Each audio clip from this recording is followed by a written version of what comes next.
Praise the Lord. सबको प्यार भरी जय मसीह की। एक बार फिर से मैं अपने यूट्यूब चैनल पवित्र आत्मा की आवाज़ में आप सभी परिवारों का स्वागत करती हूँ। मेरे प्रिय भाई बहनों, अगर आप परमेश्वर के पवित्र कलाम को जाग कर सुन रहे हैं तो आपका जागना हमें पता चलना चाहिए। कमेंट करें, लाइक करें, शेयर करें कि सचमुच परमेश्वर की कलीसिया जाग रही है। क्या समझ आती है परमेश्वर के कलाम की, आपको ज़रूर बताएं कमेंट में। हालेलुया। तो मेरे प्रिय भाई बहनों, आज का जो मैं विषय लेकर आई हूँ परमेश्वर के पवित्र वचन में से, वो है यीशु सच्ची दाखलता है। जी हाँ, प्रभु यीशु मसीह ही सच्ची दाखलता है। क्या कहता है वचन इसके विषय में, आइए पढ़ते हैं। यूहन्ना की बुक, उसका 15 अध्याय, मैं 1 से लेकर 8 तक पढ़ूंगी। सच्ची दाखलता मैं हूं। किसने कहा? प्रभु यीशु मसीह ने। और मेरा पिता किसान है। कौन? यहोवा पिता।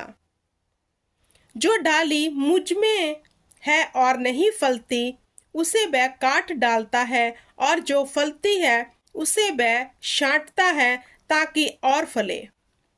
अब प्रभु यीशु मसीह ने फर्स्ट आयत में कहा सच्ची दाखलता मैं हूं। मतलब दाखलता कौन है? प्रभु यीशु मसीह। किसान कौन है? यहोवा पिता। अब डाली कौन है? आप और मैं। हालेलुया।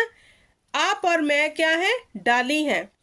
तो प्रभु यीशु मसीह क्या कहती है? अगर जो डाली मुझ में है, हम मसीह में तो हैं, और नहीं फलती, उसे वह काट डालता है।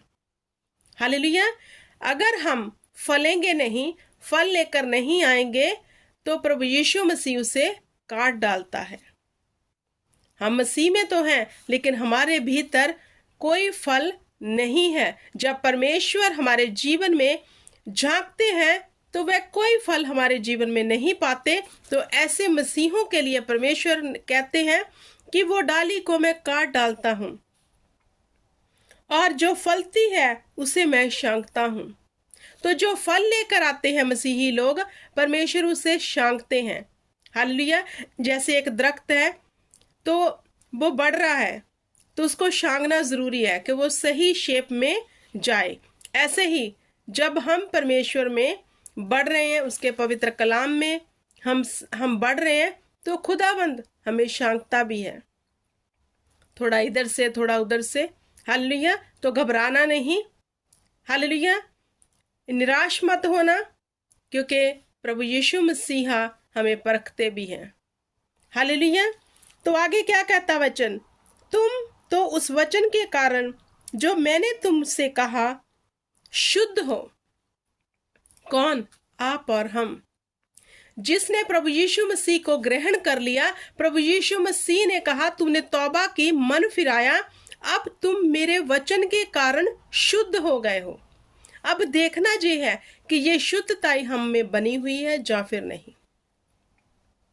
क्योंकि जब हम परमेश्वर में आते हैं, तौबा करते हैं, हालेलुया, मन को फिराते हैं, ये फर्स्ट कंडीशन है परमेश्वर में आने के बाद, बैप्टिज्म होकर तौबा करनी और मन को फिराना है। अब देखना ये है कि उस वचन के अनुसार हम शुद्धताई में बने हुए हैं, या फिर शुद्धताई उसी समय थी, उसके बाद फिर से वही बातें। क्योंकि शुद्धताई को, पवित्रताई को मेंटेन करके ही रखने के लिए सच्चे मसीही की एक उदाहरण है। हालेलुया। आगे क्या कहता है? तुम मुझ में बने रहो और मैं तुम में। जैसे डाली यदि दाखलता में बनी ना रहे तो अपने आप से नहीं फल सकती, वैसे ही तुम भी यदि मुझ में बने ना रहो तो नहीं फल सकते। अब जहां प्रभु यीशु मसीह का वचन कहता है तुम मुझ में बने रहो, अब बने कैसे रहना मेरे प्रिय भाई बहनों? अगर हम परमेश्वर के साथ सहभागिता में हैं, जैसे मैंने कल भी वीडियो में बताया, अगर हम उसके साथ सहभागिता में हैं तो हम उसमें बने हुए हैं। कैसे बने हुए हैं? प्रार्थना कर रहे हैं, परमेश्वर के पवित्र पुस्तक को पढ़ रहे हैं, और इसके अनुसार अपनी चाल को ढाल रहे हैं। इसे कहते हैं बने रहना।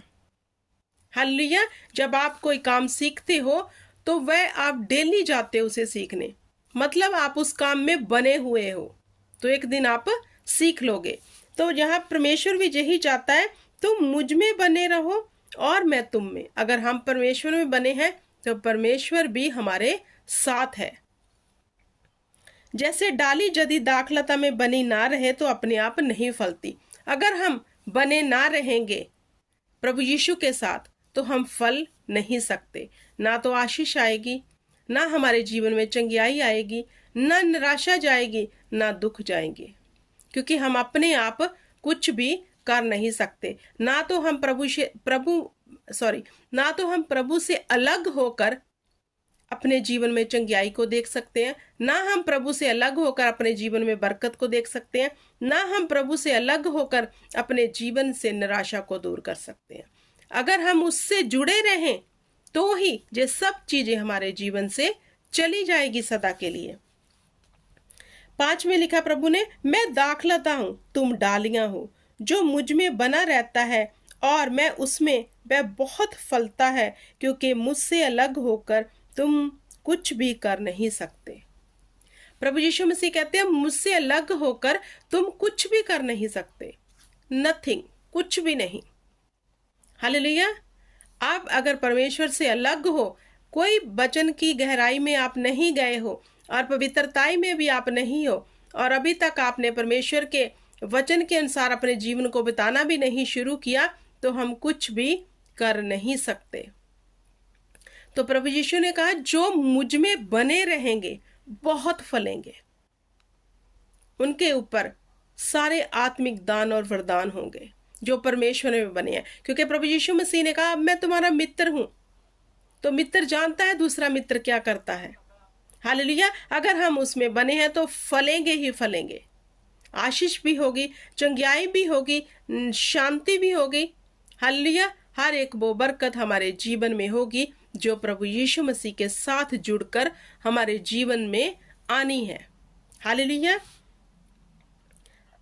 यदि कोई मुझ में बना ना रहे तो वह डाली के समान फेंक दिया जाता है और सूख जाता है, और लोग उन्हें बटोर कर आग में झोंक देते हैं और वह जल जाता है।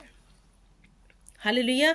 अब परमेश्वर क्या कह रहे हैं इधर, यदि कोई मुझ में बना ना रहे तो वह डाली के समान। अगर एक पेड़ से डाली तोड़ दी जाए, हालेलुया, काट दी जाए, तो जब वो काट के उसको अलग कर देते हैं, फेंक देते हैं जमीन के ऊपर, तो वह पड़ी पड़ी क्या होती है, सूख जाती है।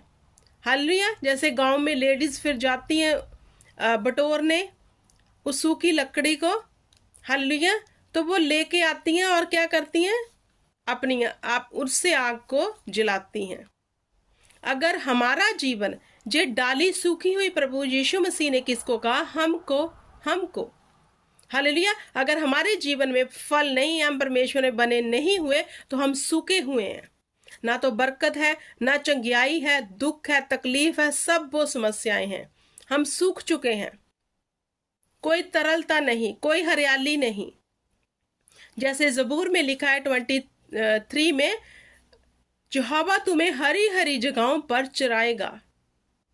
अगर हम हरे भरे रहना चाहते हैं तो परमेश्वर के साथ लिपटे रहना होगा, परमेश्वर के साथ बने रहना होगा, तो ही हम हरे भरे रहेंगे। वरन हम इस डाली के समान आग में झोंक दिए जाएंगे। इट मीन्स किसी काम के नहीं। आगे क्या कहता है वचन 7 में, यदि तुम मुझ में बने रहो और मेरा वचन तुम में बना रहे तो जो चाहे मांगो वह तुम्हारे लिए हो जाएगा। Wow, wonderful. अब यहाँ वचन क्या कह रहा है कि यदि तुम मुझ में बने रहो, फिर जो चाहे मांगो तुम्हारे लिए हो जाएगा। अब जैसे हम मांगते हैं लेकिन होता कुछ नहीं है। क्यों नहीं होता? क्योंकि हम बने हुए नहीं हैं। अगर हम बने हुए हों तो परमेश्वर ने कहा, फिर जो चाहे मांगो वो तुम्हारे लिए मैं कर दूंगा। अगर आप चाहते हैं आपकी प्रार्थना का उत्तर आए, अगर आप चाहते हैं कि आप परमेश्वर की दया के नीचे रहें, तो उसमें बने रहना होगा। अगर आप चाहते हैं आपके मांगने से मिले, तो परमेश्वर में बने रहो। 8 में क्या लिखा है, मेरे पिता की महिमा इसी से होती है कि तुम बहुत सा फल लाओ, तब ही तुम मेरे चेले ठहरोगे। अब प्रभु यीशु मसीह ने क्या कहा, मेरे पिता की महिमा, यहोवा पिता की महिमा इसी बात में है कि हम परमेश्वर में बने रहें और बहुत सा फल लेकर आए और हमारा फल बना रहे। क्योंकि मसीहत लाइफ अगर हम जी रहे हैं तो संसार से अलग होना होगा। अगर हम मसीहत लाइफ अच्छे से बिताना चाहते हैं, फलदार रहना चाहते हैं, तो हमारे जीवन में फल होना चाहिए। तभी हम फलेंगे, बढ़ेंगे, आशीष को प्राप्त करेंगे, चंगियाई को देखेंगे। हालेलुया। आई होप कि आपको समझ आ गया होगा। तो परमेश्वर आपको इस वचन में बड़ी बरकत दे, आशीष दे, और जो बरकत आपके जीवन में संदेह बनी रहे, जे मेरी दुआ है। इस वचन को यहीं समाप्त करती हूँ। God bless you everyone. जय मसीह।